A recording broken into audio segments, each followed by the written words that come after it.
Assalamualaikum warahmatullahi wabarakatuh. Perkenalkan, nama saya Komandio Mariunani, NIM C1K020036. Di sini saya akan menjelaskan tentang atau mempresentasikan tentang 4 siklus kehidupan. Yang pertama adalah siklus hidrologi.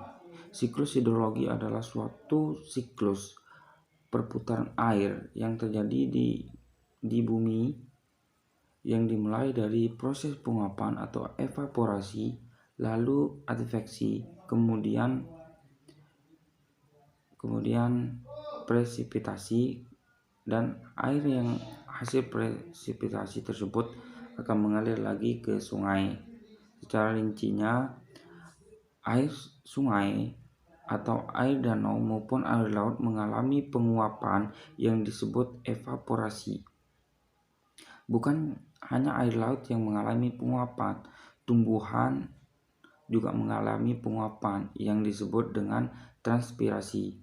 Selain tumbuhan, penguapan juga terjadi di pegunungan atau dataran tinggi yang mengandung es, atau di kutub utara yang disebut dengan sublimasi. Nah, setelah air hasil evaporasi maupun penguapan lainnya itu berbentuk awan, berbentuk butiran-butiran kecil sehingga terbentuklah awan. Dari awan tersebut maka akan terbawa oleh angin yang disebut adveksi menuju dataran tinggi atau daratan, sehingga di sana akan terjadi hujan atau presipitasi. Kemudian air hujan tersebut akan mengendap ke dalam tanah maupun akan mengalir di sungai atau disebut runoff. Air yang mengalir di sungai mulai dari hulu menuju ke hilir sungai, kemudian akan menuju ke lautan. Sedangkan air yang dari dalam tanah atau air yang masuk ke dalam tanah itu akan mengalir ke lautan melalui celah-celah tanah atau bebatuan, sedangkan sebagian lainnya akan mengendap ke dalam tanah, sehingga itulah yang akan menjadi air tanah. Yang kedua adalah siklus oksigen. Siklus oksigen ini adalah siklus yang terjadi di alam, dimulai dari tumbuhan yang menghasilkan oksigen melalui fotosintesis, yaitu pada saat fotosintesis berlangsung, tumbuhan menggunakan CO2 dan H2O, kemudian dibantu dengan sinar matahari atau cahaya matahari untuk menghasilkan O2. Oksigen ini kemudian digunakan oleh makhluk hidup untuk melakukan respirasi atau pernapasan. Kemudian makhluk hidup lain atau hewan maupun tumbuhan tersebut yang mengalami respirasi akan mengeluarkan CO2, sehingga CO2 itu akan digunakan kembali oleh tumbuhan untuk melakukan fotosintesis, sehingga makhluk hidup dan tumbuhan itu saling menguntungkan. Makhluk hidup mengambil oksigen dari tumbuhan, sedangkan makhluk hidup yang lain memberikan CO2 untuk proses fotosintesis. Adapun makhluk tersebut atau hewan tersebut tadi mati, maka dia akan diurai. Hasil uraian tersebut akan terjadi amonia dan mengendap ke dasar, membentuk gas alam yang digunakan oleh pabrik-pabrik besar untuk melakukan kegiatan produksinya.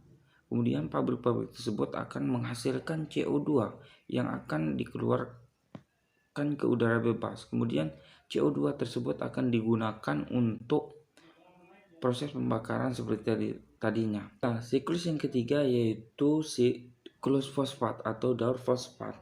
Siklus fosfat ini dimulai dari pelapukan batuan yang sangat besar, misalnya gunung, maupun batuan-batuan besar lainnya, sehingga akan terbentuk pelapukan yang sangat kecil. Batuan yang besar tadi akan berubah menjadi kecil dan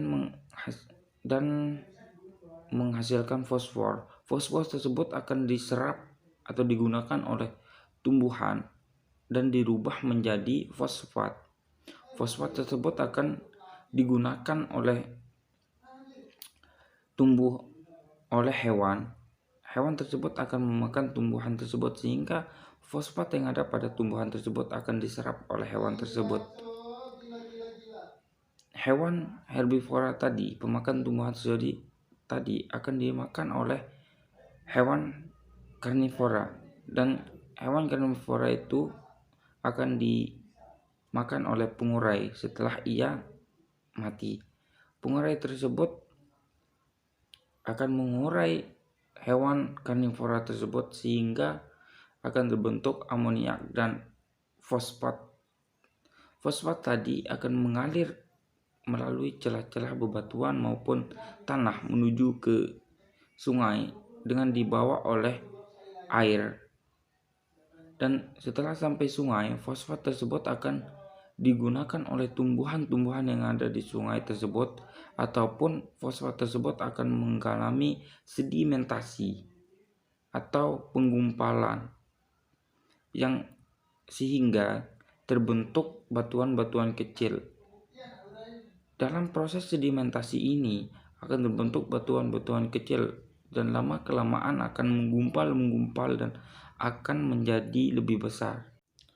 Siklus yang keempat adalah daur nitrogen atau siklus nitrogen.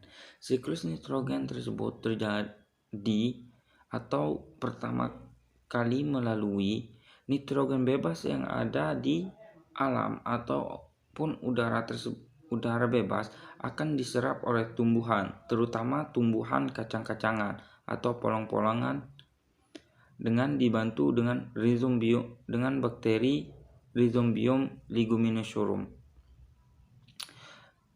Tumbuhan kacang-kacangan atau polong tersebut kemudian akan dimakan oleh hewan maupun tumbuh atau manusia. Setelah hewan tersebut mati, akan diurai oleh dekomposer, kemudian akan menghasilkan amoniak atau NH3. Dalam penguraian tersebut menghasilkan amoniak disebut amonifikasi. Amonifikasi tersebut dibantu oleh Bacillus subtilis atau bakteri Bacillus subtilis. Setelah amoniak tadi terbentuk, maka amoniak tersebut atau NH3 tersebut akan dirubah menjadi nitrit atau NO3 yang disebut dengan nitrifikasi atau proses nitrifikasi yang dibantu oleh bakteri Nitrosomonas.